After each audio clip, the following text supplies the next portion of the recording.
Suara saya kedengaran? Benar, Prof. Ya, Oke, baik, baik. Pak Romi ya. siap, Prof. Pak Romi ini domisili di mana nih, Pak Romi? Saya domisili di Bandung, Prof. Oh, orang Bandung. Ya, Prof. Eh? Iya, Prof. Betul. Biasa Sunda tuh. Ya, Biasa. biasa tuh. Abdi tila SMA na di Bandung. Gimana, Prof? SMA Sabaraha. SMA Bina Bakti. Oh, Jalan Bima. mohon, Prof. Kesetiaan. Mohon. Nah, lalu eh, apa tahu ya calikna itu halus kan? Kalau eh, Calikna di Jalan Linggawastu, Wastu Kencana, Untuk bencana, Prof. Jamplas, Ya, Jamplas. Prof. Nah, sehari-hari apa, Pak Romi? Iya, Prof. Naon, aduh, pakai bahasa Indonesia nya Prof-nya. Kadang karena kagok. Ini, Prof, saya kalau bekerja mah di Jakarta, Prof. Cuman kalau weekend pulang Bandung, Prof. Oh, weekend ya, ya. Ya, Jakarta apa? Bidang apa? saya bergerak di bidang IT, Prof. Oh, Ya, eh, lagi dicari loh oleh Apple Academic Ciputra oh gitu ya, Prof. Ya? untuk kerjasama apa gitu loh. Oh gitu ya, Prof. Kemarin Pak siapa itu yang Halodoc itu, Halodoc. Oh, Pak Thomas, ya. Sudah diajak omong. Mhm. Barangkali ada kan canggih itu Apple Academic-nya Ciputra. Iya ya. Nah, kalau mau nanti tak hubungkan bicara-bicara dulu dengan yang kelola itu. Kan Hmm, mereka kan melatih orang 7 bulan untuk bisa menghasilkan sebuah aplikasi yang memang benar-benar canggih kan gitu ya. betul, Bro. Di Amerika itu. Hmm, Siapa tahu di perusahaannya ada butuh upgrade aplikasi ya kan betul, Bro. yang tersistem. Nanti ya Pak Romi kalau mau ngomong-ngomong dulu aja kira-kira Betul, apa Bro. ya toh. Betul, Bro. IT-nya memang bidang apa? Saya IT-nya itu kebetulan sebagai SI itu sistem integrator di intra maupun di engineering product engineering operation gitu ke manufacturing ya lebih ke sana ya. Oh, wah sekarang ini memang saya itu sering ya diminta Radio El Sinta Jakarta bagaimana pertumbuhan ekonomi 8% yang dicanangkan oleh Presiden baru ya Prabowo ya. Pilih ya. Nah, itu saya kaitkan dengan industri-industri strategis termasuk bidang IT ini. Kalau enggak akan bisa. Betul, betul, Iya toh. betul. Tinggal IT ini kan bagaimana merata ya di seluruh Indonesia gitu kan. Persoalannya kan di situ. Tapi kok Tiongkok juga bisa begitu desonya, daerahnya gitu ya. Bisa. Sampai di desa-desa aja katakanlah pembayarannya sudah kiris. Aneh juga kan. Betul. Rombong-rombong kecil yang dorongan-dorongan bakso, bakso Udah itu kiri sekarang. Betul, akhirnya kan perbankan kan jalan toh, betul, betul, sektor perbankan lalu nanti kita bantu analisa keuangannya pun kan sudah terdata kan, betul, Bro. gitu loh. Saya sering diminta narasumber di beberapa media termasuk Radio El Sinta itu, jadi memang taruhannya ya kayak gitulah. Ya, benar saya pernah dengar juga Prof juga ngasih insight di LCTA itu kan ya. Itu didengerin oleh istana itu, Radio El Sinta itu, Betul, betul.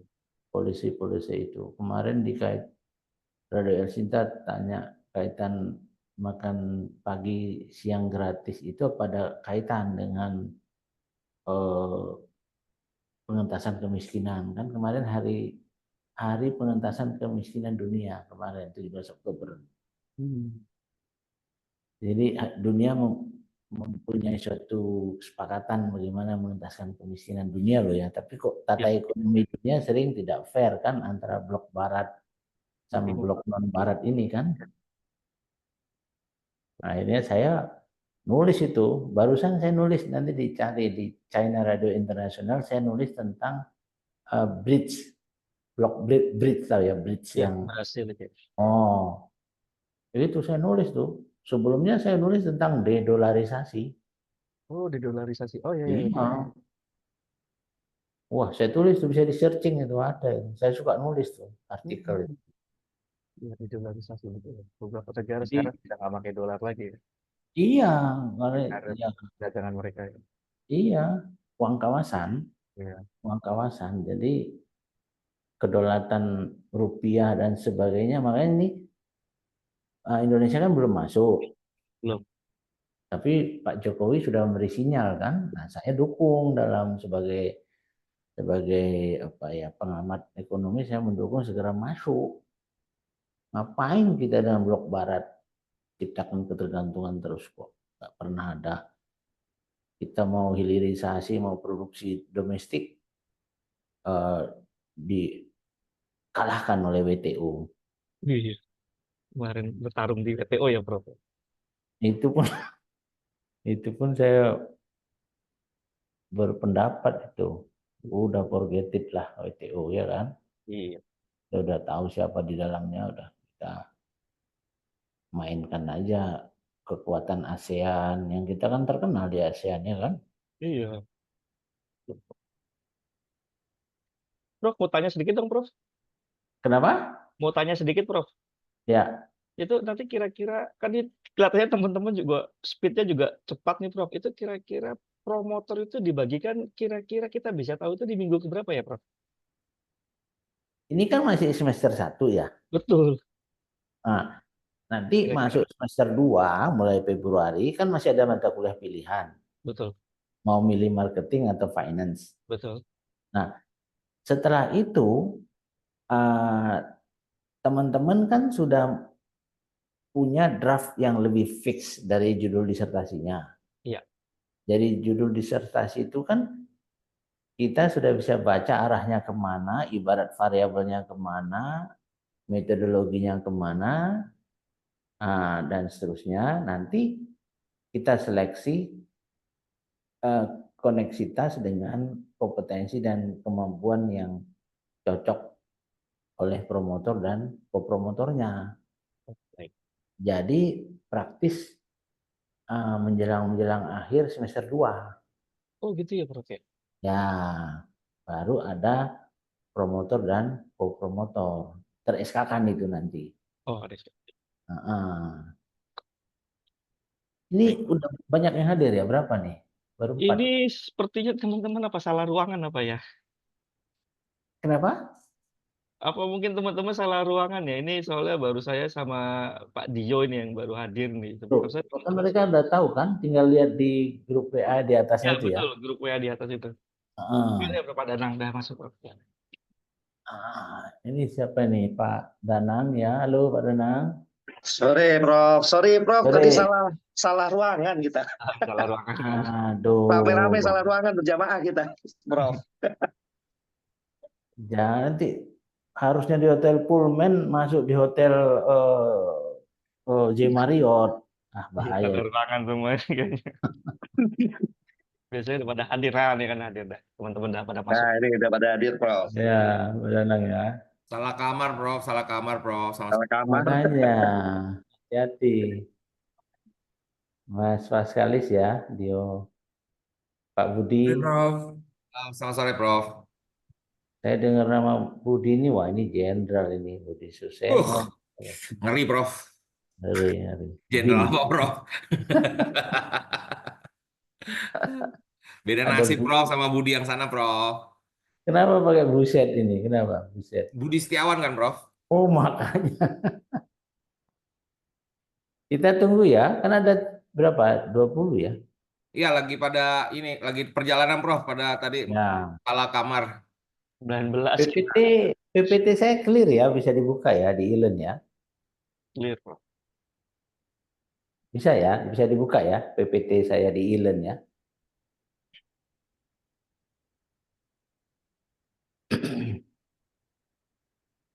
Ber-8 orang ya.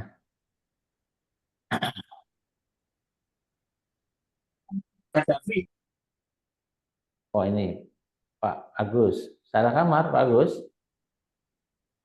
Sore, Bro Murfin, kita Pak salah Agus. kamar. Salah Iya, kamar, salah Prof. kamar, Prof Murfin.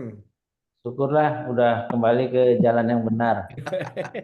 Sudah kembali ke rumah yang benar, Bro. Maaf, jalan benaran, Prof. Maaf. Dari tadi ngobrol di sebelah, Prof Murfin. Oh ya Pak Win. Ini ini ini ini kita bicara tentang Rocky Gerung ini kan filsuf toh. Ini kan lagi rame soal dokter 1,8 tahun, 1 tahun 8 bulan Pak Bahlil. Tuh. Nah itu resepnya bagaimana, Prof Murfin? Mungkin bisa sharing resepnya itu. Bisa bagi. Dia itu ternyata Kaprodi S3 Ilmu Ekonomi di UI kan teman saya, dokter dia. Saya tanya, ternyata beliau itu ada prodi yang langsung di rektorat namanya Kajian Strategis dan Global programnya. Jadi itu memang untuk orang-orang eksekutif yang punya kajian-kajian strategis dan global, KSPI gitu loh namanya itu. Dan itu desainnya beda, sudah disetujui kementerian. 4 semester. Oh, memang Tetap jalurnya resmi ya, Prof Murfin ya? ya, itu namanya kayak prodi kajian strategis dan global. By riset. By riset. Jadi by riset itu kayak misalnya saya nih, nanti kita punya program gitu. Ada orang yang maju ke saya, dia sudah siap dengan proposal yang matang. Jadi nggak ada kuliah lagi. Riset-riset aja udah. Kewajiban jurnal-jurnal ilmiah internasionalnya tetap. Nah, itu yang juga diragukan. Apa iya sekelas menteri seperti itu bisa gitu kan ya. 1 tahun 8 bulan. Cum laude lagi. Ngatur waktunya ya, Prof. Yang Nah, nanti ada excuse-nya. Oh, dia kan banyak stafnya, staf ahlinya. Staf ahli bikin disertasi misalnya. Misalnya, itu kita nggak tahu kan. Jadi ya jadi rame ini tadi jam 10 meeting di Rektorat UI. Saya dapat bocorannya apa itu nanti membahas itu tentang terkait kode etik dan sebagainya lah. Kita nggak tahu. Promotornya komisaris, Prof. Ya, Promotornya diangkat komisaris, Prof. Dari awal, Prof. nah itulah isu-isunya tapi ya Iya. nanti kita anu lah. Tapi bagus, Prof. Kajiannya, kualitatifnya bagus, Prof. Jadi bisa ditiru. Kualitatif. Baik ya, saya ke materi aja ya. Ya, Prof.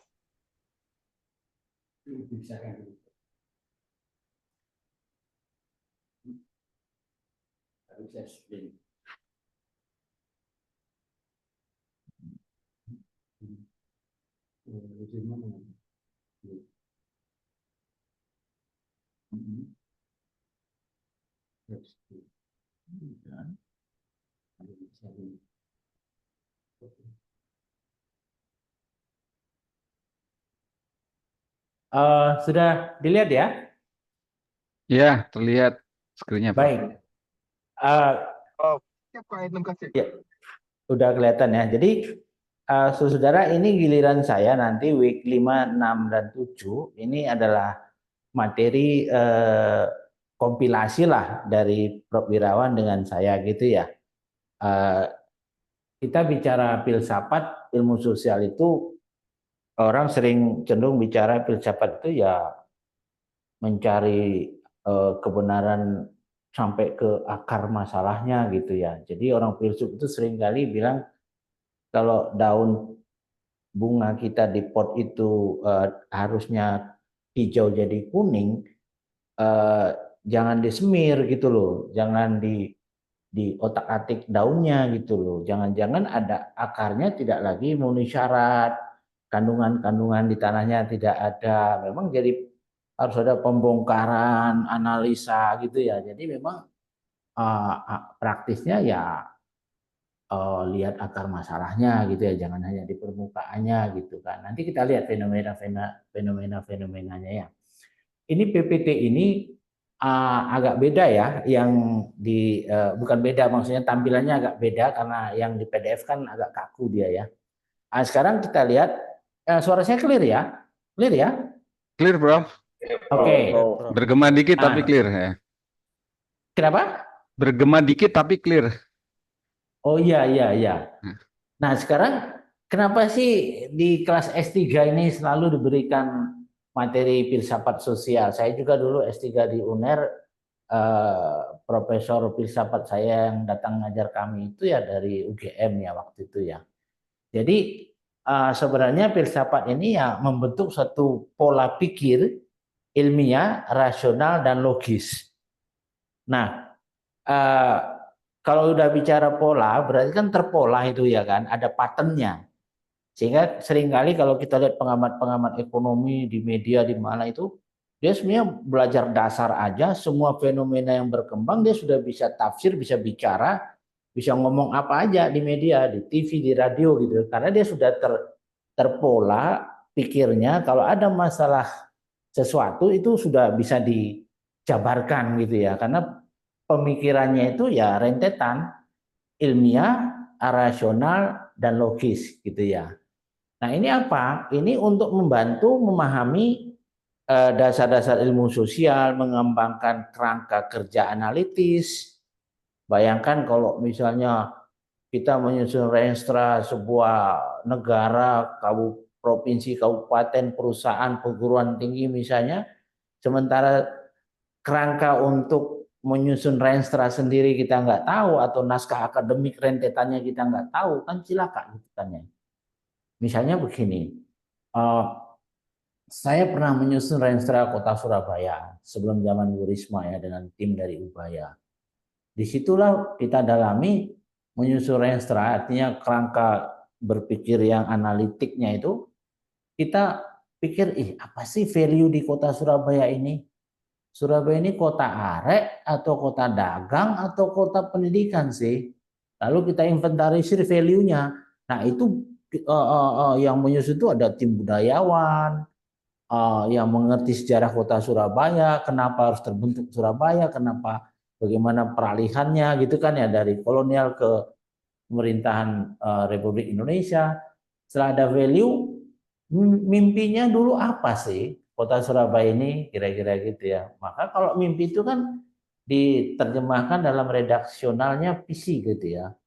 Lalu visi itu harus di breakdown kan sampai ke misi 1, misi 2, misi 3, supaya tidak jadi mission impossible gitu kan ya.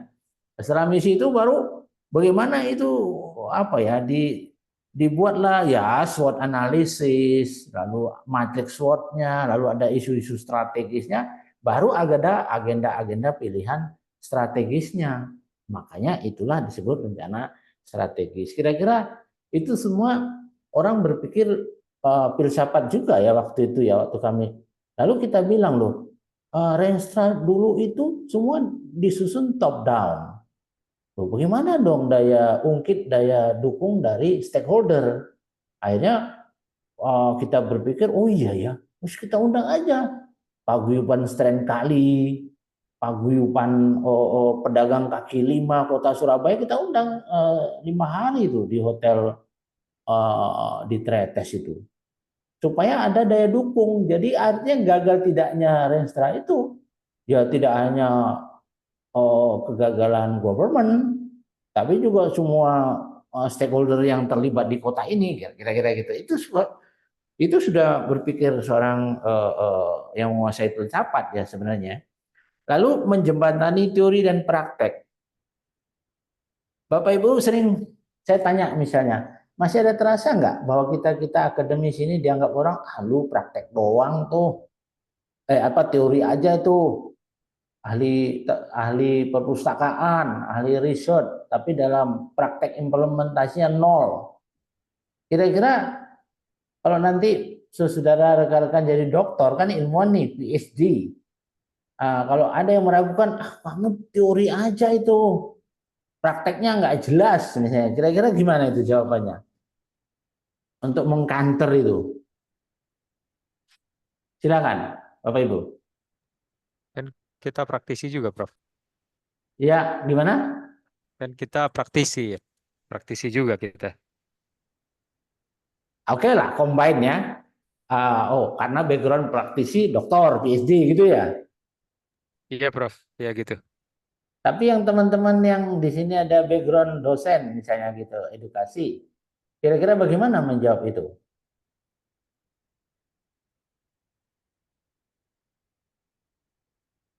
Gimana? Nah, ini coba saya berikan ini ya, respon saya ya. Nah, Bes ini kebetulan praktisi semua. walah, praktisi semua ya.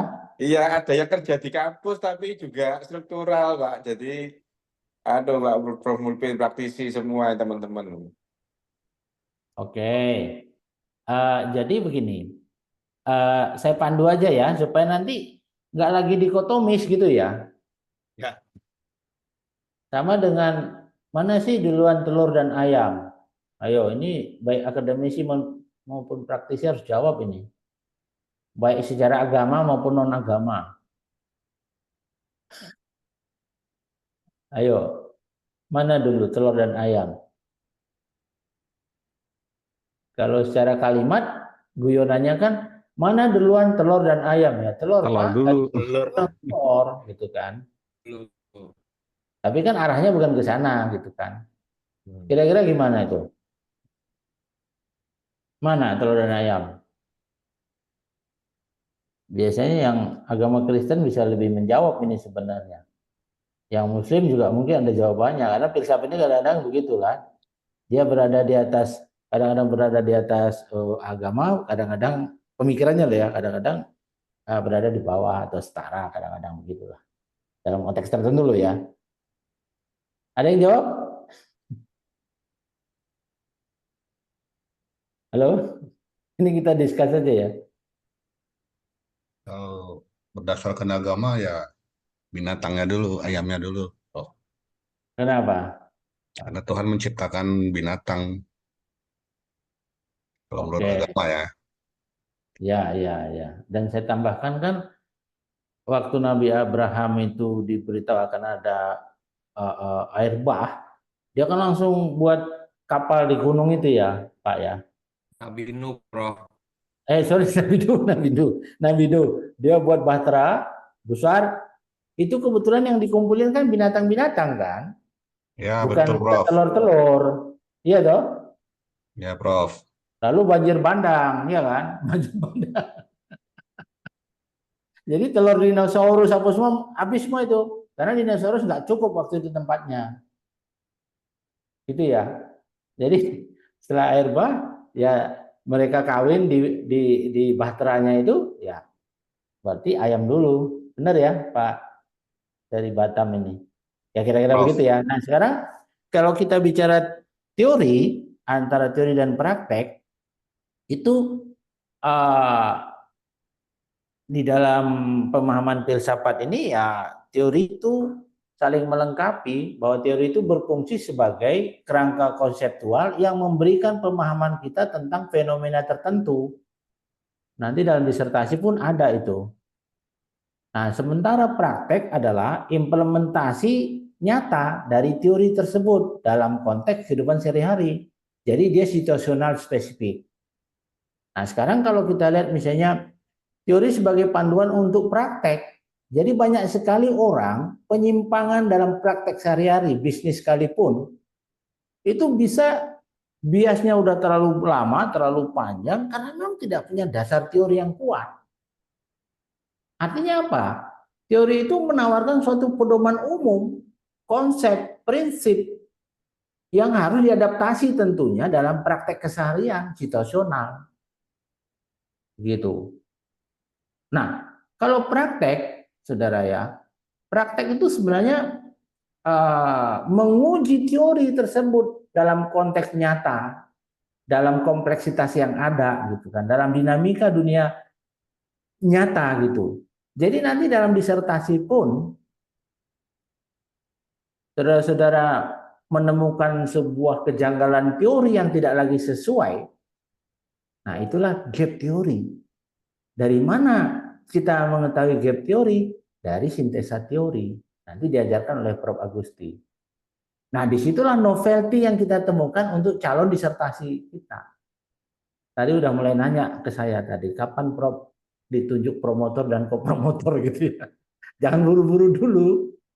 Ya, kita step ini dulu gitu ya, supaya landingnya untuk mendesain kerangka berpikir dalam judul disertasinya dan muatan-muatan dari disertasi itu kelihatan. Misalnya begini, Bapak Ibu pasti dengarlah ya bagaimana teori segmentasi pasar, betul ya? Yang mengarah perusahaan itu disuruh mengarah kepada segmen-segmen yang lebih kecil, misalnya diklasterisasi lah katakan gitu ya, berdasarkan geografis, usia, berdasarkan pasar itu kan ada kemampuan konsumen, ada perilaku konsumen gitu kan ya. Nah, dalam prakteknya pebisnis pun kan harus menyesuaikan dengan pendekatan tersebut berdasarkan kondisi yang spesifik dan perilaku pasar juga kan. Jadi mana pebisnis berani bilang saya nggak berteori? Kan begitu ya? Ya, Prof. Misalnya saya pernah mengundang di Ciputra ini Pak Renal Kasali di S3 ya untuk kuliah pertama, untuk kuliah perdana. Saya minta beliau menyampaikan soal bagaimana entrepreneurship nasional kita ini bisa go global, minimal masuk ke ASEAN. Nah, ternyata dalam pembicaraan waktu itu saya moderatornya, beliau memang menguraikan bagaimana kita beradaptasi dengan segmentasi pasar baru di ASEAN kalau kita mau dobrak entrepreneur kita masuk ke sana. Karena dalam percakapan itu waktu beliau hadir saya nggak merasa puas, saya punya data-data sendiri. Akhirnya saya nulis di Koran Surya, Kompas Group. Silahkan dilihat ya. Saya nulis itu tentang bagaimana strategi entrepreneurship go global gitu loh, masuk ke ASEAN. Saya utarakan bagaimana kedekatan kita dengan beberapa negara ASEAN, culture-nya sama. Jadi sebenarnya kita bisa mudah masuk gitu loh, ketimbang ke negara-negara yang berbeda gitu kan. Katakanlah begitulah. Enggak, ini enggak perlu. Ya. Ya. Nah, oke. Jadi artinya apa? Kaitan teori itu memberi arah, praktek memberi bukti. Sekali lagi, teori itu memberi arah, praktek memberi bukti tentang validasi teori itu sendiri. Nah, dalam prakteknya memang harus dimodifikasi dong dalam kenyataan ada. Nah, artinya bahwa sampai segini aja saya harap kita clear, tidak ada lagi dikotomi teori versus praktek gitu loh. Ini pemikiran filsuf. Ya. Artinya teori membantu kita memecahkan masalah dalam praktek. Problem solvingnya di situ. Nah, teori seringkali diciptakan sebagai hasil analisis, sintesa teori. Nanti pasti akan berhadapan dengan kata-kata ini, rekan-rekan sekalian. Apa sintesa teori? Di atas berbagai praktek yang berhasil maupun gagal. Kalau masih ingat waktu saya wawancara awal untuk penerimaan mahasiswa baru S3, kan selalu saya kritisi tentang grand design, grand teori, apa yang harus ada di dalam disertasi, calon disertasinya rekan-rekan sekalian gitu ya. Nah, oleh karena itu teori itu tentu dapat menjadi kerangka problem solving yang tentu harus teruji secara konseptual gitu kan ya. Nah, dalam ekonomi Teori permintaan, demand, dan supply itu saja memberi kita alat loh itu untuk memahami bagaimana harga barang dan jasa terbentuk dan pasar terbentuk. Demand dan supply itu kan. Gitu. Walaupun kadang-kadang kita bingung juga ya. Lagi panen raya misalnya, kenapa barang mahal gitu kan ya. Misalnya fenomena itu ya. Misalnya, oh ini fenomena ini saya sering juga itu apabila menjelang Lebaran itu dulu masih ada JTV, SBO TV gitu ya, sering jadi narasumber di situ. Itu fenomena di Indonesia setiap hari Lebaran itu harga telur naik, ya harga sayur cabai rawit, harga sayur naik. Kenapa sebenarnya? Apa yang sebenarnya terjadi? Ada yang main mau mendapatkan profit lebih, Pak. Tumpuk dulu. Demand supply lagi kan. Gitu kan? Kan teori nggak masuk. Iya tuh ya. Teori menyatakan demand dan supply, kalau supply-nya banyak, gitu ya, berarti barang banjir di pasar, produksi meningkat, over capacity, harga harus turun kan? Saya coba cek itu teman-teman pemain peternak telur modern. Menjelang Lebaran, apa iya ya kamu suruh ayammu bertelur seminggu sekali? Oh enggak. Kalau perlu sehari saya suruh dia bertelur kalau ada alat suntiknya. Sehari 5 butir sampai berdarah-darah itu lubang itunya. Iya toh. Supaya banyak produksinya. Tapi kok harga berhadapan dengan harga kok seperti itu? Fenomena enggak itu? Lalu saya coba ke Kuala Lumpur. Saya tanya teman-teman di sana. Di Malaysia sepakat hari-hari yang bahagia itu jangan membuat orang nggak bahagia. Jangan orang membuat jantungan. Tepung mahal, telur mahal. Padahal itu lagi hari bahagia, bisa terima tamu, ngeladeni tamu, makan, minum gitu kan. Jadi ada fair price regulasinya. Langsung ada kayak Satpol PP-nya ke pasar sana, diam-diam kayak Intel gitu di pasar tanya, ini berapa harga sekian? Daging sekian. Oh ya, oke. Kami udah cek rumah potong hewan, ongkos potong sapi sekian ongkosnya, harga sapi sekian hidupnya, transport sekian. Kok profit margin Anda membatasi aturan? Langsung disegel. Saat distributornya dicari itu siapa itu. Keren kan? Jadi mafia dagang ini juga luar biasa lah gitu ya. Oke. Ini saya hanya mengingatkan kepada kita bahwa teori itu memberikan dasar logis gitu ya. Nah, misalnya bagaimana praktek memvalidasi teori? Ya prakteknya ya praktek adalah ujian utama bahwa sebuah teori itu berlangsung atau tidak. Coba kira-kira teori apa yang sudah ketahui sebagai praktisi yang tidak berlaku di dalam dunia praktisi? Teori apa? Ya kaitan dengan ekonomi lah, atau manajemen atau pemasaran. Apa kira-kira?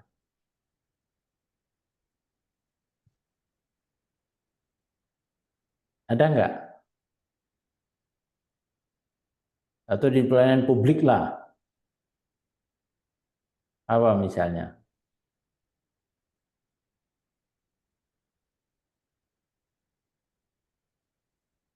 Ya banyaklah fenomena ya. Wakil rakyat, tapi gajinya lebih tinggi dari rakyat, ya penghasilannya ya. Misalnya gitu ya. Itu fenomena juga ya. Nah, jadi saudara, rekan-rekan, ketika sebuah teori tidak dapat diaplikasikan atau gagal dalam praktek, ya, teori itu harus direvisi, harus disempurnakan. Disinilah novelty sebuah calon disertasi teman-teman sekalian yang harus temukan, yang dikenal dengan gap theory. Jadi gap theory yang sudah pernah ada. Makanya kenapa seringkali disertasi kita sarankan, tolong ya, jangan pakai daftar pustaka yang lebih dari 5 tahun yang lalu. Juga riset-riset juga jangan pakai yang lebih 5 tahun yang lalu karena dianggap usang. Mungkin sudah ada bantahan dari teori itu atau bantahan dari riset itu gitu loh. Yang lain misalnya begini, pernah baca bukunya Herse dan Blanchard ya tentang Management of Organizational Behavior. Dia terbitkan tahun 69, udah lama sekali. Dia bicara tentang teori kepemimpinan situasional. Teori kepemimpinan situasional.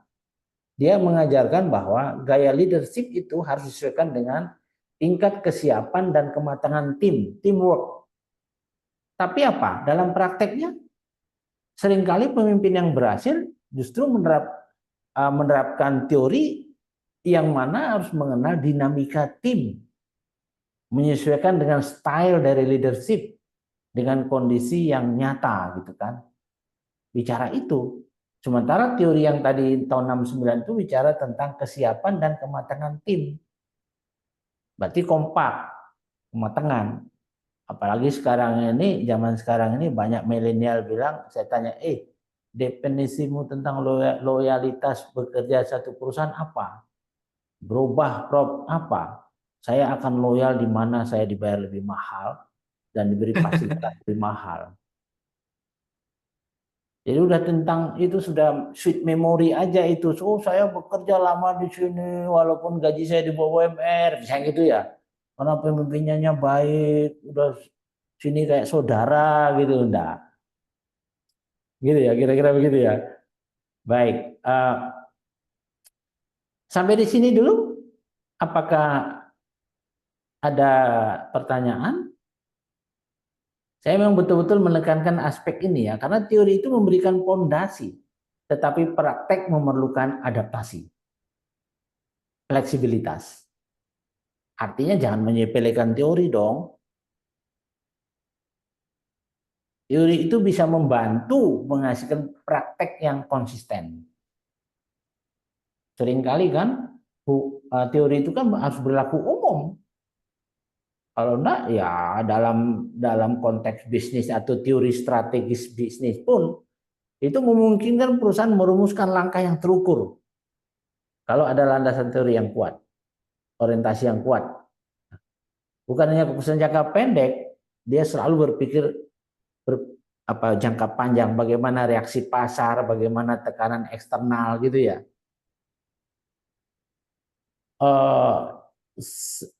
Saya agak sering ya diwawancari oleh Radio El Sinta Jakarta. Katakanlah misalnya Pak Luhut Binsar Panjaitan 3 bulan lalu menyatakan tentang family office. Begitu Pak Luhut bicara pagi, sorenya saya sudah diminta untuk membahas itu gitu kan. Dan ada rekamannya. Nanti kalau Bapak Ibu tertarik, saya bisa share ya rekaman Radio El Sinta. Setiap saya bicara ada rekamannya. Jadi saya bilang ya family business itu karena kan kelihatannya kan yang tadi saya singgung pertumbuhan ekonomi ini kan targetnya 8% gitu ya. Eranya Prabowo dan 2045 ini 5 kali ganti presiden itu sudah harus menjadi 5 kekuatan ekonomi dunia sesuai dengan kalkulasi dan prediksi McKinsey, Bloomberg, World Bank gitu-gitu ya. Jadi udah ada tatanan-tatanan strateginya. Tapi modalnya dari mana? Untuk hilirisasi aja untuk 5 kelompok bisnis strategisnya di Indonesia gitu kan, yang dicanangkan oleh Pak Prabowo di bukunya yang transformasi menuju Indonesia Emas 2045 itu. Nah, saya bilang ya family office itu ya idenya adalah mendatangkan orang-orang keluarga-keluarga kaya dunia untuk mau membawa uangnya di Indonesia, difasilitasi kantornya. Nanti diarahkan seperti model dulu Pak Kristian Wibisono kan punya PDBSI ya, Pusat Data Bisnis ya. Diarahkan kemana dia gitu kan ya, untuk mendukung komponen-komponen industri strategis ini, manufaktur maupun pariwisata dan sebagainya gitu kan.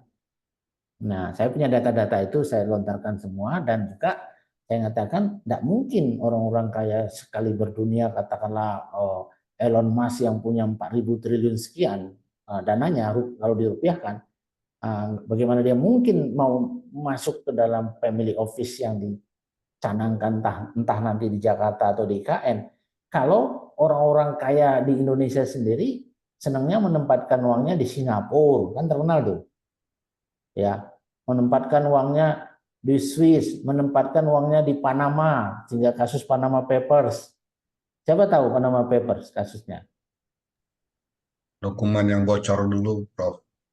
Kenapa?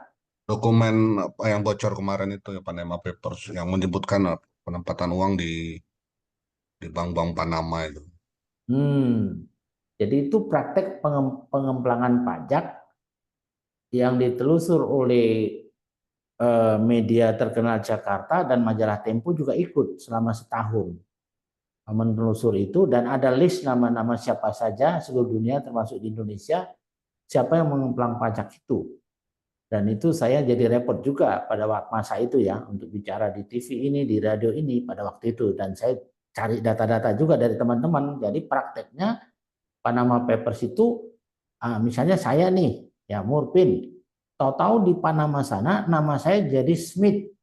Jadi kalau Anda saya ajak ke sana antri di bank, Saudara Smith silakan ambil uangnya gitu. Oh, Bapak kan nama Murpin. Semua identitas dipalsukan, ditukar. Dan pajaknya juga nggak kena banyak di sana. Justru uang-uang dari Panama Papers, entah hasil perjudian, hasil narkoba, hasil money laundry, ya, atau hasil sendiri. Jadi tidak terdeteksi oleh Menteri Keuangan kita kan, Bu Sri Mulyani kan sampai marah-marah itu kan ya, karena potensi hilang income itu hampir 1.300 triliun, dan ironisnya uang-uang yang dari Panama Papers itu bisa melantai di bursa efek kita. Dia pemegang saham namanya Smith tadi, pada itu uangnya Murpin, gitu ya dalam prakteknya. Itu juga saya ada datanya ya. Baik, saya rasa penjelasan saya di sini dulu mengenai ini, dan kita kembali ke PPT ya. Lalu juga merumuskan pertanyaan kritis, mengembangkan keterampilan berpikir kritis, ini semua sudah saya utarakan ya implikasinya. Nah, bagaimana hubungan filsafat ilmu sosial dengan realitas sosial? Prof, izin Prof. Ya, Belum silakan. share screen, Prof. Oh, belum ya? Aduh. Hilang ya, ntar.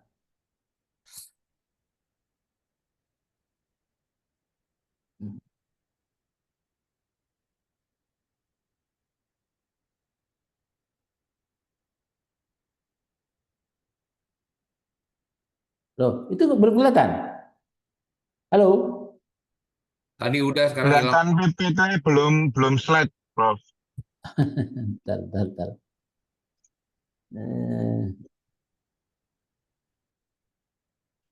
Bentar ya, ini kok hilang lagi nih. Sembari ada pertanyaan tadi, kira-kira silakan kita discuss. Clear ya antara teori dan praktek ya. Karena seringkali itu jadi problem tidak. Prof. Tanya Prof. Ya silakan. Teori yang tadi Prof bilang yang sekarang udah obsolete tuh boleh kasih beberapa contoh nggak Prof?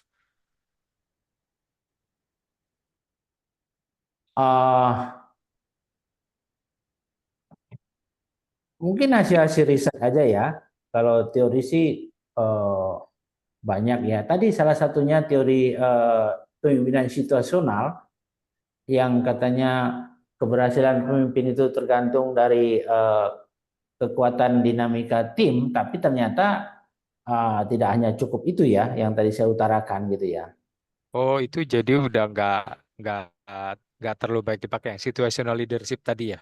Iya, bahkan saya sudah mulai ya, bahkan saya sudah mulai bicara, nanti bisa di searching.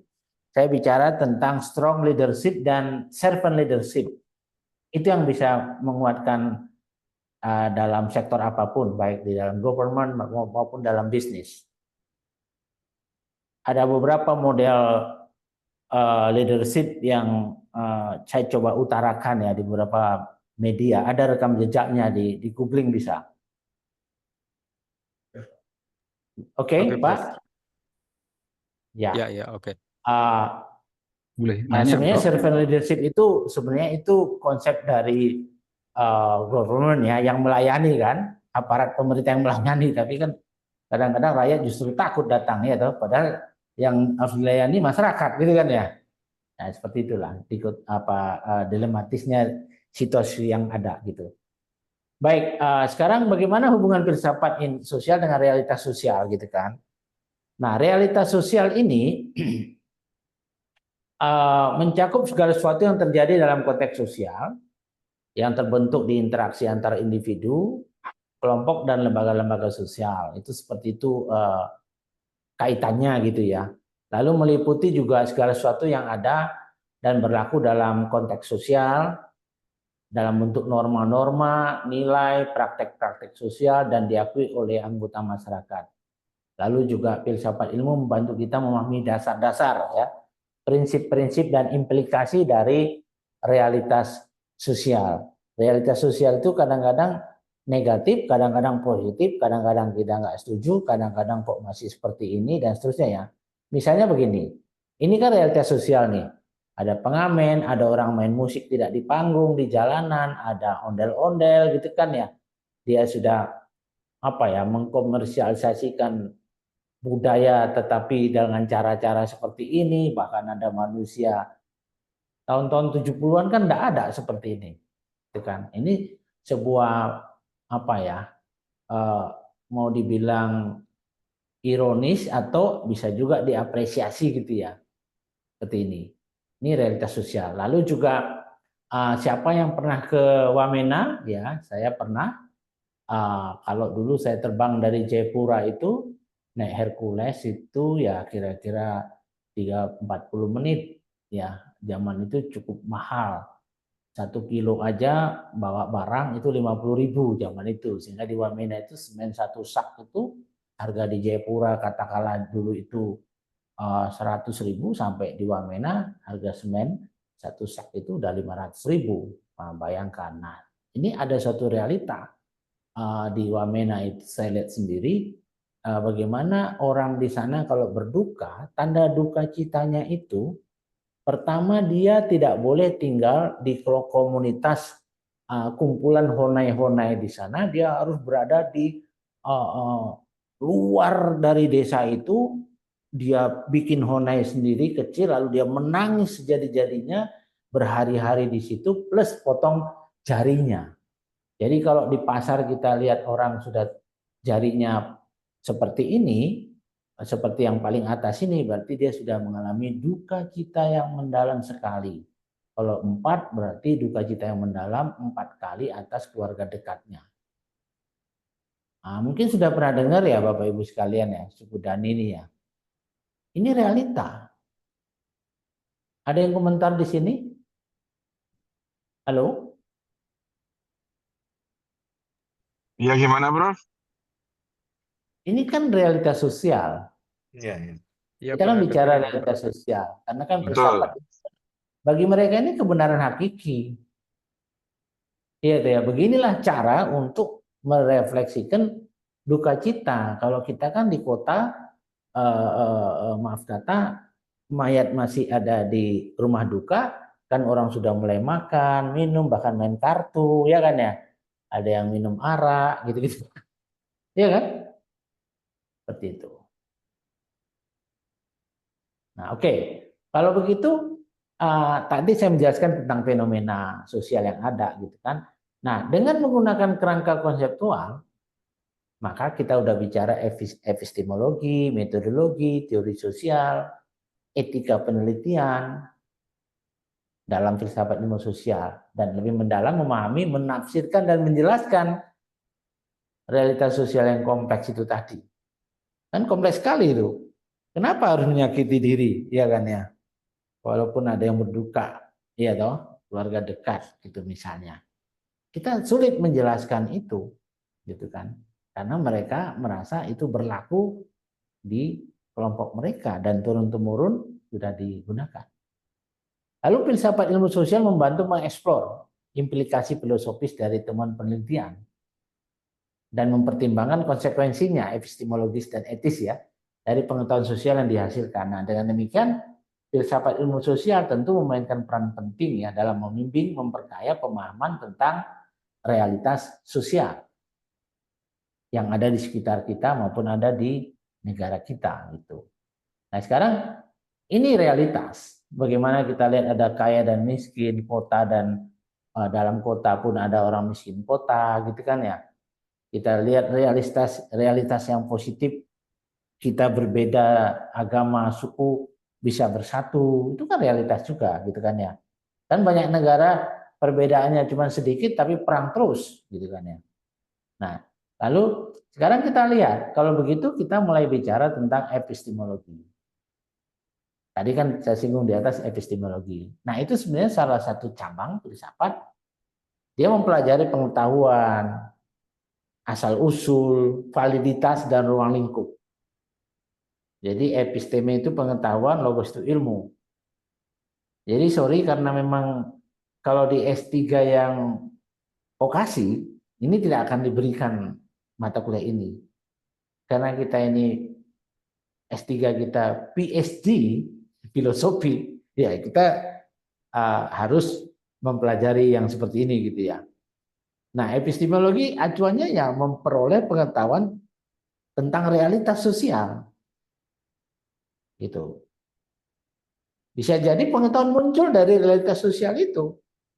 Kenapa sih orang Papua itu selain potong jari tadi itu umum untuk bertato? Dari mana asal-usul tatonya itu? Padahal harusnya yang bisa kaya bisnis tato ya orang Papua dong, buka di Bali gitu kan ya. Boleh-boleh kan banyak gitu, sekali tato aja bayar berapa dolar gitu kan ya, baik tato permanen maupun non permanen gitu. Nah, lalu pemahaman tentang epistemologi dapat apa ya, mempertimbangkan bagaimana pengetahuan sosial, manajemen itu kan sosial ya, dibangun dan dipertahankan dan diuji bahkan dikembangkan. Sehingga ada apa ya, ada perkembangan tentang misalnya teman-teman di akuntansi udah mulai bicara tentang forensik akuntansi, bagaimana membedah itu. Kita pun di manajemen sudah lama tentang audit manajemen, misalnya gitu ya. Audit manajemen itu artinya kalau ada lembaga perusahaan kantor menyatakan saya concern terhadap kualitas mutu SDM, kita periksa anggarannya berapa sih dialokasikan profitnya untuk peningkatan SDM misalnya, berapa persen, berapa rupiah. Kita lihat, wah kamu ngomong doang gitu kan ya. Kecil banget kamu alokasikan anggaran untuk peningkatan SDM, untuk kuliahkan karyawanmu, untuk mentraining, kecil anggarannya. Slogan doang gitu ya, bahwa kamu concern kepada pendidikan, apa kualitas mutu pekerjamu gitu kan. Misalnya bagaimana dulu kita merasa sampai kapanpun Indonesia kalau tidak mengalokasikan 20% APBN-nya untuk sektor pendidikan, dengan Malaysia pun kita kalah. Mereka sudah mengalokasikan anggaran APBN-nya 30-40% untuk bidang pendidikan untuk meningkatkan mutu SDM. Kita sendiri masih 20%, itu pun macam-macam. Mampir di mana, mampir di kementerian ini, mampir di kementerian ini. Ada dalam diklat ini, diklat itu, tidak tunggal dikelola oleh Menteri Pendidikan misalnya gitu kan. Nah, itu persoalan kita sendiri ya. Lalu membantu memahami sumber daya pengetahuan sosial, mempertimbangkan resource yang terbatas dan menyadari interpretasinya ya secara subjektif dalam pemahaman realitas sosial. Oke. Nah, sekarang kita lihat tujuan epistemologinya seperti apa. Hampir pasti tujuannya jelaskan sumber pengetahuannya, dari mana pengetahuan itu berasal, menilai validitas pengetahuan, bagaimana kita tahu bahwa sesuatu itu benar, gitu kan ya. Lalu menjelajahi batasan pengetahuannya, apa yang bisa dan tidak bisa kita ketahui. Kira-kira ini seringkali orang kaitkan ke dalam ranah-ranah keagamaan juga ya, bahwa soal keimanan masing-masing agama itu ya memang tidak bisa dibawa ke logik gitu kan ya. Tidak semua bisa dibawa ke berpikir logik ya, ada dogma, namanya dogma itu kan kita harus mempercayai apa yang kita tidak lihat, itu kan dogmatis gitu ya. Nah, manfaatnya apa epistemologi? Ya, meningkatkan pemahaman, membantu kita memahami cara memperoleh pengetahuan, ya bagaimana itu dibenarkan, lalu mengembangkan kritis berpikir, mendorong kita mempertanyakan dan menguji informasi yang kita terima, gitu kan ya, meningkatkan metode penelitian, nah seperti itu. Ya. Nah sekarang kita lihat filsafat ilmu itu sebenarnya ada 3 ya cabangnya ini, ada ontologi, epistemologi, ada aksiologi. Kalau ontologi itu ya membahas tentang apa yang ingin kita ketahui. Termasuk mempelajari teori yang ada, ontologi namanya. Kalau epistemologi yang membahas cara kita mendapatkan pengetahuan itu sendiri tentang objek tertentu tentunya. Jadi tetap mempelajari teori tapi tentang pengetahuan. Kalau aksiologi ya membahas nilai-nilai manfaatnya ya, kegunaan ilmunya, dan mempelajari teori sudah masuk tentang nilai, value di situ. Kalau ada komentar langsung ya, langsung Boleh aja. nanya, Bro? Ya, silakan. Mungkin 2 pertanyaannya yang terkait dengan ini. Ini barusan dibahas ada 3 ya. Yang saya pengen pahami lebih ke aksiologi ya. Apakah filsafat ilmu ini membatasi juga atau mengatur juga enggak sebenarnya ilmu itu mau diarahkan kemana? Maksudnya manfaatnya itu untuk benar secara norma atau value-nya pihak-pihak tertentu atau ada batasannya gitu, Prof. Sama yang kedua tadi yang ditanya sama Pak Thomas ya mengenai teori. Ada green teori sampai turun-temurun, konstruk yang masih terus-menerus diuji ya oleh peneliti-peneliti. Saya tuh masih bingung yang kapan sih konstruk yang udah dibangun itu bisa disebut sebagai teori. Orang semua sepakat bahwa itu udah teori gitu. Atau masih terus diuji-uji terus gitu. Ya, Ada batasannya nggak gitu? Ya. Tadi kan dikotomi antara teori dan praktek, ternyata kan praktek itu semacam laboratorium, apakah teori itu masih relevan atau tidak, gitu kan ya? Kan gitu, tadi ada contoh kan, bahwa ada teori udah nggak relevan lagi, teori leadership tadi itu loh, nggak bisa lagi.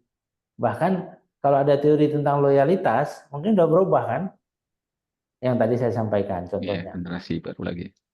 Bisa-bisa loyalitas nasionalisme juga berubah.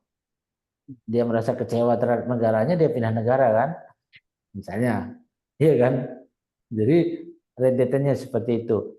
Lalu mengenai bagaimana sebuah judul disertasi di breakdown kerangka teorinya, konseptualnya, ada flowchart-nya sampai kepada membuat sintesa teori. Sintesa teori itu kan apa ya? Menggabung-gabungkan antara grand teori atau teori utamanya dengan pendukung-pendukung teorinya di bawahnya gitu kan ya, yang harus terhubung, jangan asal nempel gitu kan ya, karena kan sudah dipandu oleh judul disertasi kita yang sudah mengarah kepada landasan teori yang kita sepakati kan di disertasi itu gitu kan ya, nggak boleh lari dong ya kan, karena apalagi bicara metode riset kuantitatif itu kan udah jelas sekali ya landasan teorinya gitu kan ya. Nah, grand teori itu sendiri disintesakan dengan teori pokoknya, lalu teori pendukungnya, baru peneliti merasa oh ternyata ada celah nih yang belum terjawab dalam usulan disertasi saya. Ada teori yang tidak lengkap, ada teori yang sudah diragukan di lapangan. Itu gap. Jangan-jangan teori ini sebenarnya sudah tidak menyesuaikan dengan situasi lagi gitu kan ya. Ya contoh kasarnya dulu kan ada yang menyatakan bumi ini apa? Bukan bulat gitu ya. Pusat tata surya. Kan lama sekali kan itu, ya dong. Iya kan? Berapa abad itu disepakati gitu kan. Ternyata ada teori baru enggak seperti itu. Nah, terutama riset. Kan nanti pasti berhadapan dengan riset terdahulu kan, kalau di dalam kuantitatif ya. Iya ya, pasti ada kan kesamaan dan perbedaan antara riset terdahulu dengan riset kita sekarang, disertasinya gitu kan ya. Pasti kan kita jabarkan itu, baik di tabulasi atau bagaimana gitu ya. Nah, kan kelihatan itu teori riset-riset itu masih relevan nggak dipakai, jangan sampai ada bantahan riset terbaru.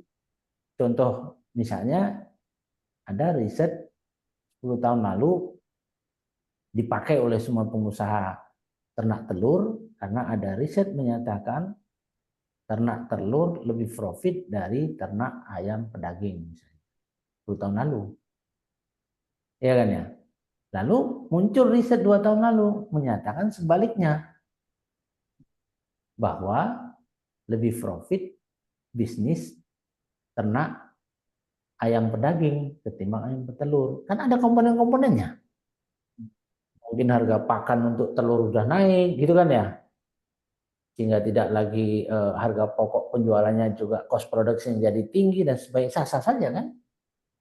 Ya, riset kan pasti ada alat ujinya gitu kan ya. Iya ya, dipublish di jurnal pun kan pasti diseleksi kan oleh publishernya. Kira-kira begitu? Jadi Jawab ya? begitu seorang peneliti misalkan menyempurnakan teori baru atau membantah teori baru dan itu terbukti, walaupun masih diuji terus sama peneliti lain, itu sebenarnya udah dianggap teori ya, Prof ya? Ya, misalnya pada waktu itu katakanlah dalam riset variabelnya 5, ternyata peneliti sekarang nggak cukup 5, nggak kuat, ditambah variabelnya jadi 8 X-nya misalnya gitu kan ya. Artinya sederhananya faktor-faktor yang menyebabkan harga ini naik enggak 5 faktornya, ada 7 misalnya, lebih kuat.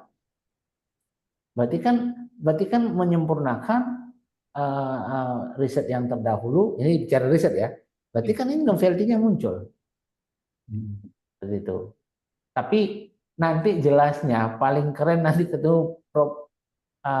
Agusti. Wah, itu pakarnya itu ya. Ini kita hanya membuka wacana dulu kan, ilmu filsafat ini kan kadang ilmu-ilmu awang-awang katanya, ilmu-ilmu yang terlalu mendalam gitu ya, kayak Rocky Gerung itu kan, gitu. Kira-kira begitu ya.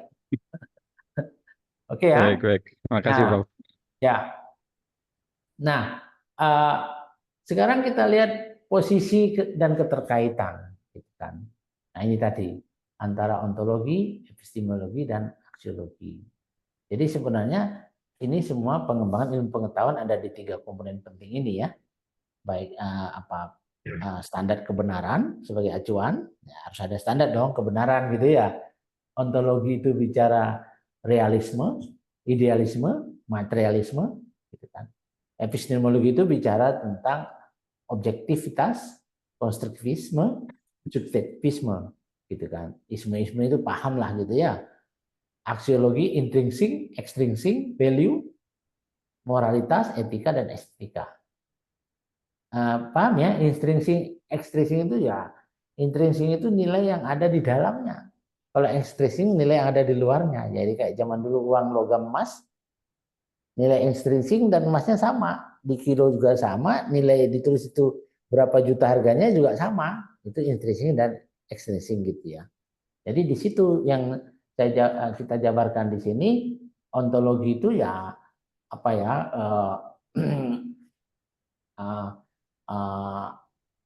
apa objeknya, realitasnya kayak apa. Nah, di sini udah bicara metodologi dan caranya, lalu di sini untuk apa dan mengapa. Ini yang value ini. Untuk apa dan mengapa ini kan value.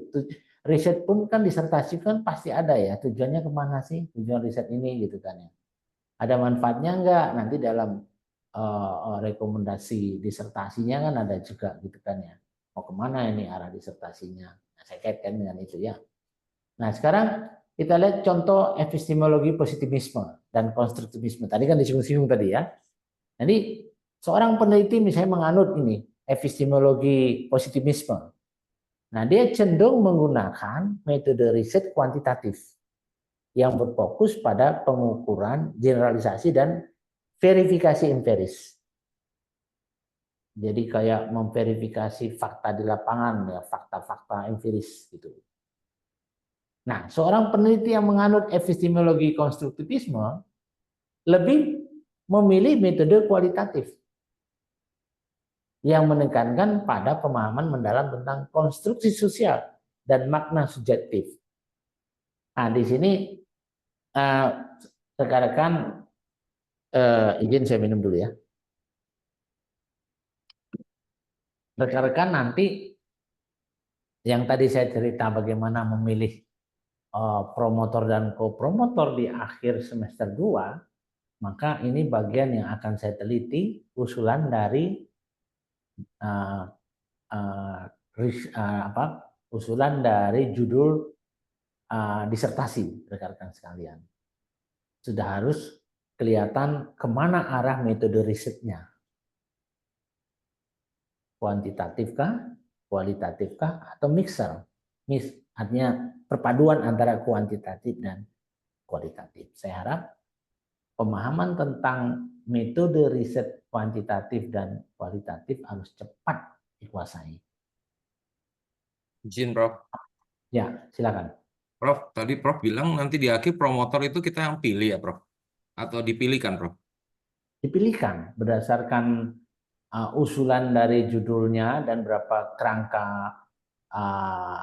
disertasinya, maka kami melihat relevansi dengan kompetensi promotor dan kopromotor untuk kelancaran dalam konsultasi. Terima kasih, Prof. Kan masing-masing kami juga punya kompetensi kan, baik kompetensi di bidang metode riset maupun keilmuannya, misalnya soal finance, nanti kan beda orangnya, ya kan, soal marketing beda. Kita kan ada dua konsentrasi di S3 kita ini, marketing dan finance. Begitu. Kira-kira tentang kuantitatif dan kualitatif nanti ada juga ahlinya yang menjelaskan mata kuliahnya, atau sudah bahkan Prof. Burhan tentang kualitatif. Sudah ya? Sudah, Prof. Ya. Oke, kalau begitu saya tidak perlu nggak perlu ngulangi ya, karena ada kalimat ini gitu ya. Oke, baik. Sekarang metodologi ini sebenarnya ya menentukan cara mengumpulkan data, menganalisis informasi. Ya, ini lebih mendalam lah di mata kuliah tertentu. Saya tahu kurikulum dari teman-teman yang lain, jadi saya tidak perlu terlalu banyak menjelaskan di sini gitu ya. Jadi nanti ini disesuaikan aja dengan objek riset. Kalau coverage datanya, kalau itu kuantitatif tentu berapa populasinya, apakah total sampling atau seperti apa ya, itu dikembalikan ke teman-teman sekalian dan juga nanti ke konsultasi ya dengan promotor dan kopromotornya. Nah, teori sosial ini memberikan kerangka berpikir sebenarnya, pola-pola hubungan, proses, realita, lalu juga memprediksi perilaku, menjelaskan fenomena sosial yang kompleks gitu ya. Bapak Ibu, saudara-saudara ya, ini ibunya ada nggak sih? Ada satu Ada Bu saja, Ika, Prof. Oh, aduh, sorry ya. Tadinya hampir ikut satu, tapi udah saya wawancara, tapi dia katanya ingin di batch berikut gitu ya, dari Jogja. Nah, baik. Nah, misalnya katakanlah fenomena sosial sekarang ini yang kita juga gerah gitu ya, kok ada fenomena untuk saling mempertontonkan ketidakpuasan, caci maki, membodoh-bodohkan orang, misalnya gitu ya. Dulu kan enggak ada, zaman saya itu fenomena seperti itu. Mungkin media sosial enggak segencar sekarang, podcast enggak seperti ini ya. Itu saya kira fenomena sosial yang perlu disikapi yang kompleks ya. Kita nanti lihat dia sebenarnya murnika atau ada kepentingan yang lain dan sebagainya, jadi kompleks ya urusannya gitu ya. Nah itu, jadi itulah realitasnya ya. Baik. Nah sekarang kita lihat etika penelitian. Etika penelitian ini pasti ya menyangkut prinsip-prinsip moral profesional ya, yang mengatur perilaku peneliti sendiri gitu kan. Jadi bagaimana dia benar-benar murni melakukan sebuah riset, data-data juga data-data yang benar kalau diperlukan gitu kan. Informan pun kalau di metode kualitatif informannya juga memang ada realitanya gitu kan ya, bukan mengada-ngada gitu ya, bukan fiktif dan seterusnya gitu ya. Jadi seperti itulah dalam etikanya ya. Tentu ini kalau di dalam filsafat sangat mengagung-agungkan soal etika ini gitu ya, etika dan moral gitu kan. Filsuf kan begitu, orang bijak gitu ya. Nah, sekarang kita lihat filsafat ilmu juga membantu mengeksplor ya implikasi filosofis dari temuan-temuan riset dan tentu tetap mempertimbangkan konsekuensi epistemologis dan etis ya dari pengetahuan sosial yang dihasilkan ya. Jadi filsafat sosial memang memainkan peran penting dalam membimbing, memperkaya pemahaman kita tentang realitas sosial dan juga mungkin dalam meminimalisir yang negatif gitu kan ya, dan juga mengembangkan yang lebih positif gitu. Realitas sosial itu kan ada yang pahit, ada yang bagus gitu ya. Ya. Nah ini definisi filsafat menurut Plato itu mengatakan seorang filsuf Yunani yang termasyhur ini ya. Filsafat itu adalah pengetahuan dengan segala yang ada. Ilmu pengetahuan yang berminat mencapai kebenaran yang hakiki, yang asli. Kan sulit kan? Betul nggak? Kira-kira kalau saya tanya rekan-rekan ini para pebisnis, kalau ada ungkapan no freelance gitu, gimana itu? Ramah tamah kah? Ada udang di balik OT-OT, kalau entertain siapapun, entertain teman bisnis, entertain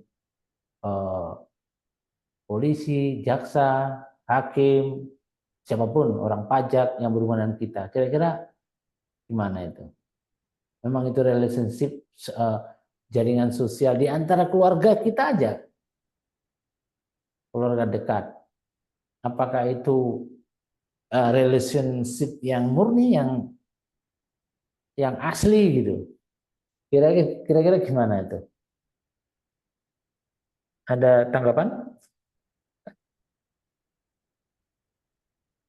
Sulit ya. Tidak ada makan siang gratis, itu benar apa enggak sih? Selalu ada motif, Prof. Gimana Pak Antoni? Selalu ada motif, Prof, biasanya. Ya? Biasanya selalu ada motif. Ada motif kan? Ya. Gitu. Tergantung perspektifnya ya, Prof. Maksud saya individu itu kan multiple role ya. Karena kalau kita sebagai bisnismen, kita kan nggak melulu bersepatu sebagai bisnismen ya. Kadang ada bagian dari diri kita, misalkan kita ini orang yang punya role lain, ya mungkin yang agamais atau apapun, mungkin ada konflik. Nah itu tinggal memanage aja sih benar salahnya. Jadi menurut saya juga kebenaran nggak ada yang absolut gitu. Karena kita ngelihat persepsi banyak. Tergantung pisau analisisnya kayaknya. pakai Bagaimana agama paradigmanya apa gitu yang mau kita pakai. Nah, betul itu. Saya masih muda dulu sempat mengajar di ST Otto Gessler di Kota Raja Dalam dekat Jayapura, ya kan.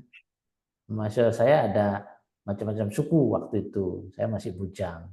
Saya dikasih rumah dinas di situ, ya, yang kalau ingat Pak Gubernur ditangkap di dekat Brimob Kota Raja, ya itu dekat itu kampus yang saya ngajar. Jadi datanglah satu kali, ini fakta ya, kesaksian lah kira-kira gitu. Lalu anak Wamena ini datang ke saya, Bapak, saya baru pulang dari kampung mana? Naik apa? Saya bilang, naik pesawat dulu Bapak, lalu jalan 3 hari ke kampung saya. Lama sekali jalan, iya, pulang pergi gitu Bapak. Oke, terus ini Bapak, saya ada bawa burung Yakub. Burung Yakub itu kakak tua gitu kan. Saya dikasih. Loh, jangan dulu, saya bilang, kamu dalam batin saya nilainya belum keluar waktu itu ya, nilai akhir S1 ya. Lalu saya bilang, kamu bawa pulang dulu ya. Ini Yakub ini kan minumnya air susu toh, susu cap nona. Iya Bapak, oke. Ini uang, kamu beli air susu, kamu kasih minum dulu ya. Nanti seminggu baru kamu bawa burung ini ke saya. Lalu Seminggu kemudian saya umumkan nilainya, dia keluar, nilainya keluar, dia datang, Bapak, terima kasih Bapak, nilai saya C Bapak, terima kasih nilai saya C, ini burungnya Bapak ya. Itu artinya apa? Saya kan enggak kasihan menolak kan burungnya itu gitu ya. Tapi kalau sebelum nilai keluar itu kan Mang Sogok.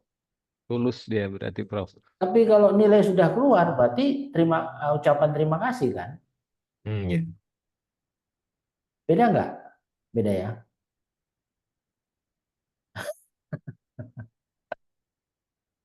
Nah itu fenomena sosial karena bagi mereka pantang untuk menolak karena ini dibawa jauh-jauh loh. Mungkin pesan bapaknya juga, ya toh, pesan papa mamanya. Nanti kasih ke pak gurumu ya, kasih ke dosenmu ya, gitu kan? Itu Asian value, Prof. Kenapa? Itu Asian value. Iya. Jadi ucapan terima kasih. Loh, makanya di Ciputra ini pun kita larang untuk ngasih-ngasih apapun tidak boleh. Gitu ya. Kira-kira begitu ya. Oke, baik. Kita lihat misalnya filsafat itu adalah proses berpikir secara radikal. Nah, ini maksud nih. Sistematik dan universal terhadap segala yang ada dan yang mungkin menurut maksud. Wah, kalau udah bicara radikal, berarti berpikirnya mendasar, mendalam sampai ke akar-akarnya. Lain dengan radikalisme loh ya. Itu suatu paham yang mengarah ke ideologi gitu kan ya. Ini enggak, cara berpikir. Sistematik, berpikir secara teratur, runtut, logis, dan tidak serampangan. Universal berpikirnya umum, terintegrasi, dan tidak khusus, serta tidak parsial. Dari ungkapan ini bisa dipahami ya, menurut maksud ini ya. Jadi filsafat itu memang berpikir radikal, dia harus berpikir kedalaman masalahnya apa sih? Apa misalnya begini, saya utarakan misalnya UMKM di Indonesia tidak bakalan maju karena UMKM di Indonesia munculnya by accident. Dia tidak bisa terima di kantor formal, di perusahaan, di ASN, tidak bisa terima di mana-mana, dia buat UMKM. Lalu juga dipajekin, mau ekspor juga susah di kalangan bea cukainya, SDM-nya juga rendah. Bagaimana kontribusi UMKM terhadap ekonomi nasional kita? Walaupun sekarang angkanya 60% misalnya kontribusi di PDB kita. Lalu saya bilang UMKM di Tiongkok by design. UMKM di Tiongkok itu didesain sedemikian rupa tidak menjadi objek pajak, infrastruktur membuat mereka efisien, transportasi laut daratnya juga efisien, sehingga cost produksinya juga bisa ditekan, harganya kompetitif. Jangan heran kalau ada bullpen dari Tiongkok datang ke Indonesia harganya cuman 20.000 misalnya. Apakah mereka bangkrut? Enggak, mereka kaya raya. Nah, itu berpikir radikal. Di mana? Ya sudah, bikin UMKM kita. Didesain, jangan menjadi objek pajak. Perbankan juga jangan selalu bankable. UMKM nggak bisa menggaji akuntan gitu loh. Nah itu ya Bapak Ibu ya, kira-kira saudara-saudara ya. Kalau ada respon langsung aja ya. Nah objek filsafat itu materia ya. Segala sesuatu yang dijadikan sasaran pemikiran, diselidiki, dipelajari gitu ya. Lalu bentuk pemikiran manusia tentang yang ada mungkin dan mungkin ada gitu kan ya. Jadi ada dan mungkin ada itu udah objek materialnya ya. Segala persoalan pokok dihadapi manusia ya, dia berpikir tentang dirinya dan tempatnya di dunia. Ya bahkan materi filsafat ini lebih luas dari ilmu pengetahuan karena mencakup metafisika. Metafisika itu mencoba pertanyaan tentang apa yang di luar dunia fisik kita gitu kan ya. Dan bisa kita lihat dan sentuh gitu ya, yang bisa dilihat dan kita sentuh itu objek materialnya gitu kan. Sekarang objek formanya ya ini sangat filsafati gitu ya. Katakanlah objek formal filsafat tidak lain mencari keterangan yang sedalam-dalamnya tentang objek material. Tuhan, manusia, alam, gitu-gitulah. Nerusin ya. Persoalan Tuhan dibahas dalam metafisika atau teologi. Nah ini juga ranahnya dibahas dalam filsafat gitu ya. Persoalan manusia dibahas dalam antropologi. Filsafat manusia membahas siapa manusia, dari mana asalnya, dan seterusnya gitu. Persoalan alam, kosmologi juga menjadi objek formalnya ahli filsafat gitu ya. Nah sekarang kita lihat karakteristik berpikir filsafat. Nah ini saya sengaja mengambil ahli filsuf yang menurut saya dia mengkombinasikan dengan kedalaman keagamaannya, terpadu antara filsuf dengan rohaniawan lah menurut saya ini. Saya senang melihat beliau ini, setiap ungkapannya selalu membuat sejuk gitu ya. Jadi dia pernah mengatakan filsuf itu harus menciptakan ketenangan, kesejukan, bukan membuat kegaduhan di dalam masyarakat. Jadi beliau katakan, semakin aku banyak ilmu, semakin aku tidak tahu apa-apa. Ya, filsafat adalah kapal yang berlayar di tengah gelombang kehidupan menuju pelabuhan yang bernama kebenaran. Kira-kira ungkapan ini kan sering kita dengar ya.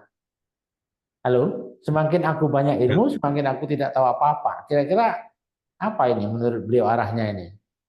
Sangat filsafati kan? Makin Halo? tahu yang tidak tahu. Makin tahu yang tidak diketahui, Prof. Makin tahu kecilnya kapasitas kita.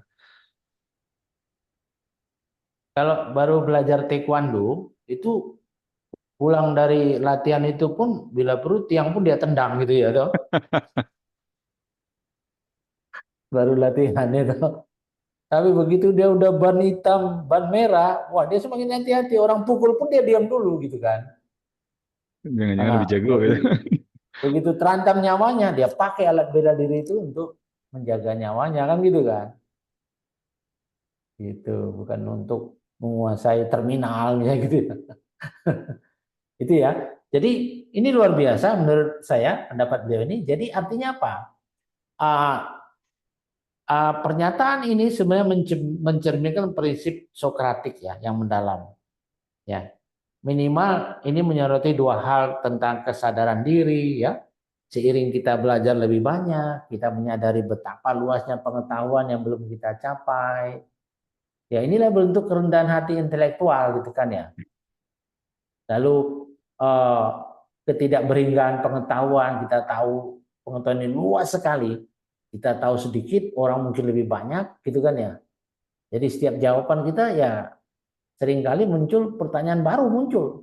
Nah ini siklus ya, tanpa akhir. Artinya akhirnya kan orang bilang tidak ada batas usia untuk belajar kan.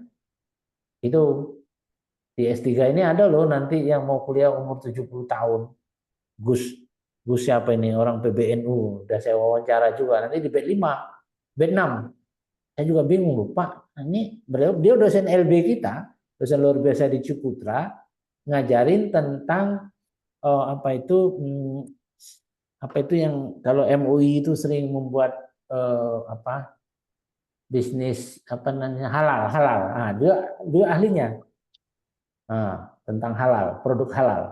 Nah, beliau ngajar di Ciputra ini dan udah ketemu saya mau kuliah di S3. Wah, saya bilang, "Mah, umur sudah 70 tahun nih." Gitu. Jadi intinya semakin kita belajar ya semakin kita banyak yang belum kita paham dan mendorong kita untuk terus belajar. Nah, saya pun jangan dikira profesor-profesor di Ciputra yang ngajar teman-teman ini udah penuh ilmunya, enggak. Terus belajar gitu. Bahkan kalau saya dulu sering ngajar di S1, kalau saya ngajar di S1 90% ilmu dari saya. Kalau ngajar di S2 tolong saya diisi dong, kalian udah punya pengalaman, jadi 80% saya kasih, 20% saya dapat dari Anda. Kalau di S3, wah, saya hanya 25%. 70% saya dapat dari dialog, dari pengalaman Anda di CEO di mana, Anda punya bisnis apa, gitu kan. Itu memperkaya saya, memperkaya dosen di S3 loh. Karena Anda sudah punya posisi masing-masing kan. di tempat kerja atau di bisnis masing-masing. Itu. Nah, sekarang misalnya kita lihat lagi beliau ini, belajar diam agar suaramu lebih terdengar. Belajar sabar agar tindakanmu lebih benar. Wah, ini ngaji filsafat nih. Ciri orang bahagia, ya ini nih, tidak menyesali masa lalu, tidak mengkhawatirkan masa depan, bisa menikmati hari ini. Jadi lihat beliau bicara aja, kita udah teduh. Kira-kira gitu. Apalagi isi katanya. Menurut saya ini filsafat yang ideal. Gitu loh. Nah, agak beda dengan yang ini.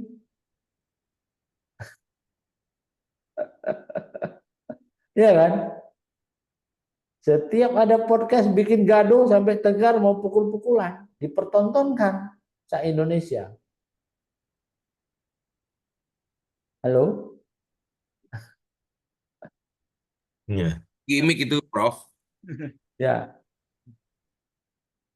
Halo? Ya, Prof. Ya. Kedengaran, Prof. Ya, ini. Semua orang dungu. Tapi dia berdalih. Dungu itu bukan diarahkan ke orang. Presiden itu bukan diarahkan ke Jokowi. Tapi orang publik bagaimana membedakan?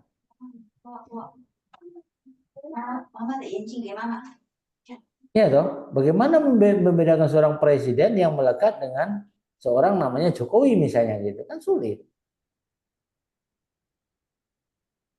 Nah, ya ini fenomena sosial yang saya ambil dan akrab dengan kita, ya toh ya.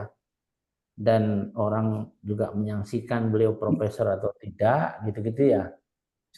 Tapi kok laris gitu loh fenomenanya itu, diundang sana sini gitu kan ya. Gitu. Ada tanggapan? Nggak perlu ditanggapin, Prof. Yang ini, Prof. Oke, jadi Gitu. apalagi ini ijazah itu cuma tanda seorang pernah belajar, bukan tanda seorang berpikir. Ini kira-kira Anda yang pegang ijazah tersinggung nggak? Iya Ini kan? realitasnya bisa dijelaskan ini, Prof. Ini Apa agak benar, namanya? Prof. Kalau ini saya setuju, Prof. Setuju, Prof. Setuju. Gimana? Setuju di mana itu? Karena ijazah di era sekarang ini bisa dibeli, Prof. itu fenomena yang lain lagi gitu ya, ya toh. Itu fenomena lagi, bahkan dokter pun honoris causa, profesor pun ada profesor kehormatan gitu kan ya. Iya dong, itu juga padahal kita ambil profesor itu secara akademik nggak berdarah-darah gitu kan. Nah, ini fenomena saya sengaja utarakan nih. Tapi mari kita lihat apa sebenarnya belajar versus berpikir secara filsafati supaya kita bisa juga mencermati apa-apa yang di-statement oleh Saudara Rocky Gerung misalnya gitu kan. Nah, kita lihat misalnya belajar itu adalah proses dong, ada prosesnya. Seperti ini kan, dapat pengetahuan, ada skill, lewat studi loh, experience, pengajaran, berbayar.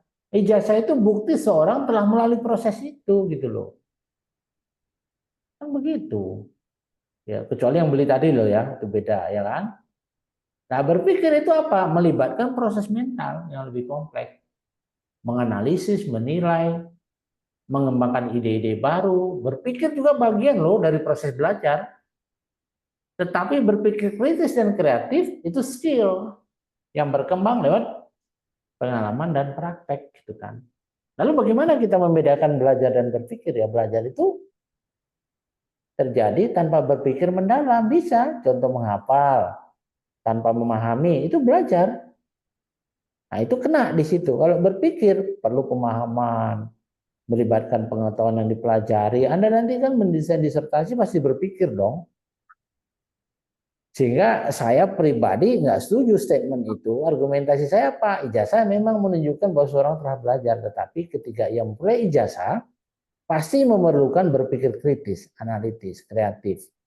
Emang skripsi tesis disertasi itu nggak mengerjakan proyek riset. Ya dong, luarannya jurnal dipublish, sangat selektif. publisher. Nggak pakai mikir kan nggak mungkin, Prof. Mikir Nah, sampai kemana-mana itu. iya kan? Mikir kepengen 3 tahun selesai, mikir dari mana uangnya, gitu kan mikir toh. Iya. Jadi ijazah itu ya apa ya? Tidak hanya representatif soal proses belajar, tetapi juga bukti seorang punya skill berpikir gitu loh.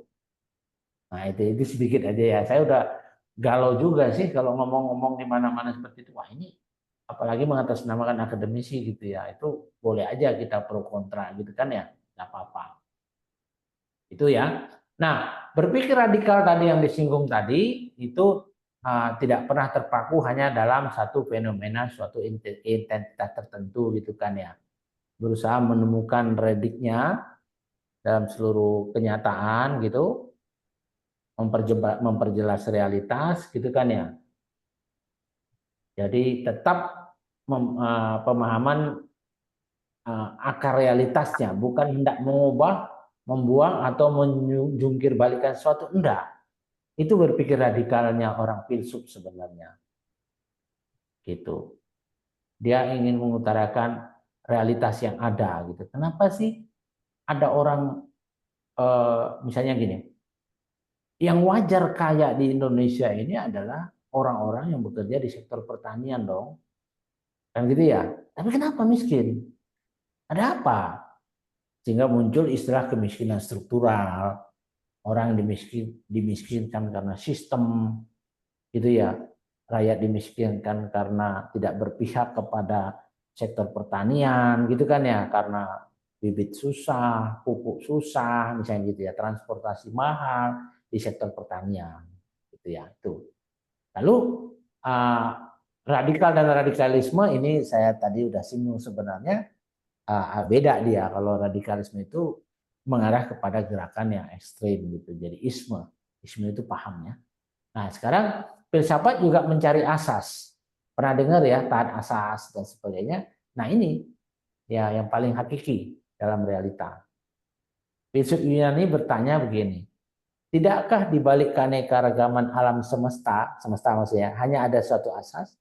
Mereka mulai mencari asal usus asas pertama dalam alam semesta. Gitu.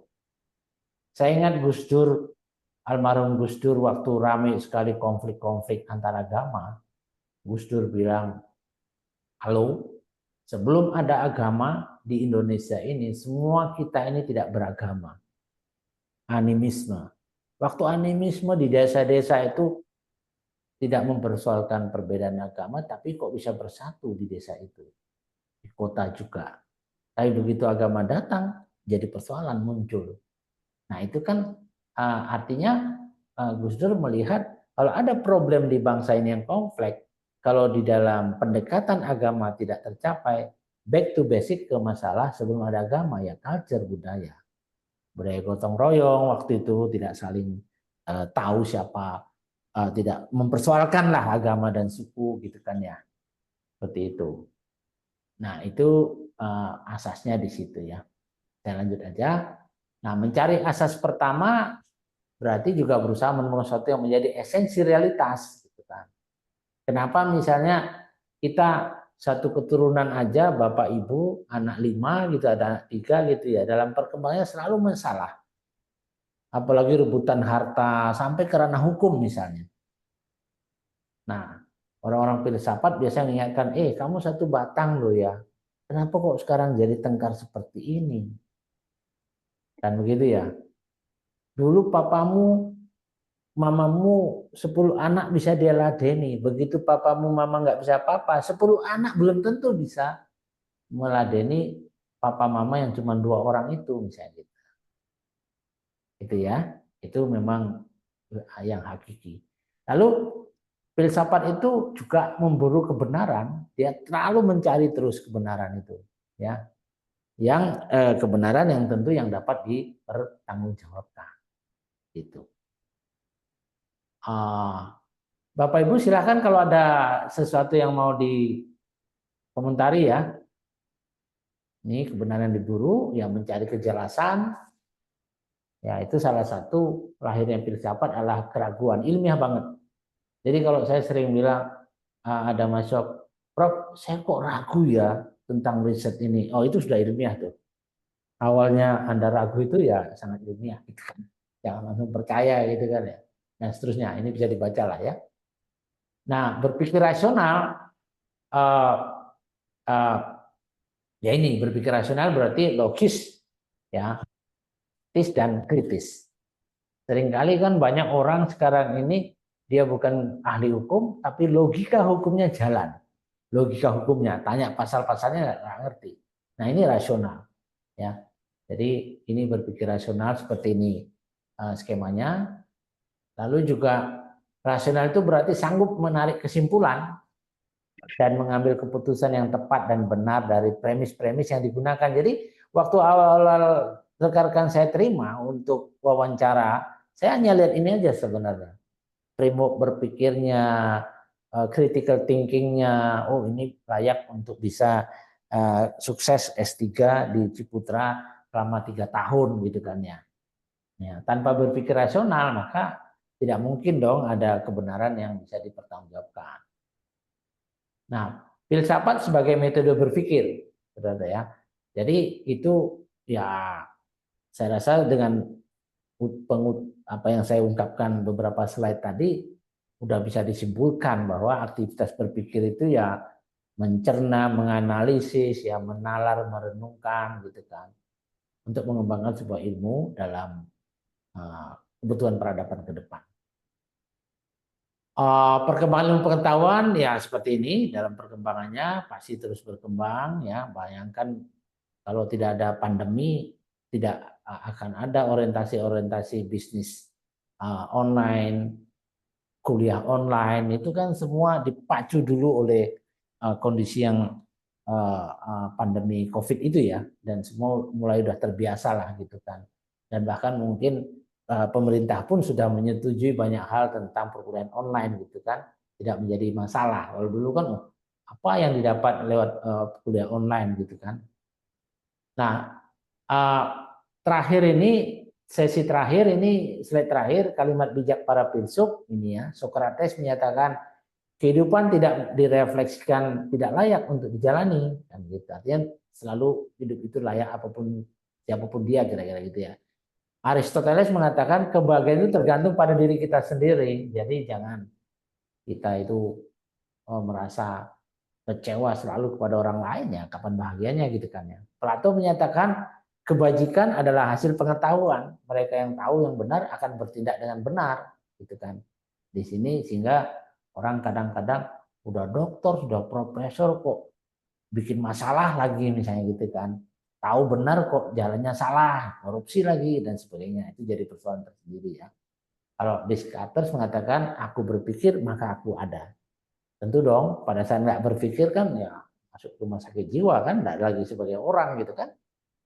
Kalau Nietzsche mengatakan apa yang tidak membunuh kita membuat kita lebih kuat. Nah ini mungkin maksudnya mematikan semangat, mematikan usaha. Jadi kata bijak ini mengingat kita tentang pentingnya refleksi diri, kebahagiaan, kebajikan, dan ketangguhan. Rekan-rekan sekalian, saya kira untuk sesi ini pas jam kita. Kalau masih ada 1-2 orang mau bertanya, silakan.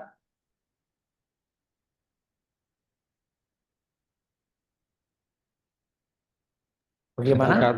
Belum, Prof. Mendalam gitu aja, Prof. Cukup di awang-awang. Mungkin mendalam ini, Prof. Maksudnya diajak tenggelam memahami filsafat. Ya memang saya kalau ngajar filsafat ini memang apa ya, kayak ilmu yang ya itu tadi mencari akar masalahnya gitu kan ya. Nah, jadi nanti di dalam konsep disertasi pun pasti dikejar itu ya, dalam ujian-ujian tahapannya itu berpikirnya seperti ini gitu ya, bahwa kenapa sih kok ngambil riset ini judul ini kan gitu ya. Ya deh ya, di bab 1 muncul nggak itu kok jadi daya tarik sih? Ada persoalan yang prinsipil, ada gap itu kan prinsipil ya. Antara Dasolen dan Dasein kok nggak nemu nih. Saya sebagai penemu baru nih kan Usul, gitu ya. Prof. Ngundang Rocky Ya. Gerung, Prof. Buat ilmu filsafat, Prof. Gimana? Gimana Pak Buset?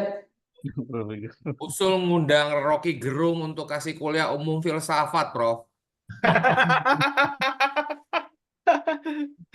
Nggak kelar nanti disertasimu, Pak Buset. Nggak, biar Gitu ya. Muter-muter Sesat aja ya. nanti malah. biar Dan belajar berjamaah gitu loh, Prof.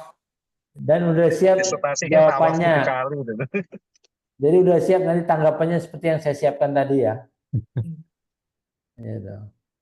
Ya, oke. Baik, rekan-rekan sekalian, saya rasa cukup sekian. Terima kasih. Nanti minggu depan sudah ada juga materi berikutnya ini sudah saya siapkan seperti ini. Ini ada tanggalnya ya. Jadi semua sudah ada di sini.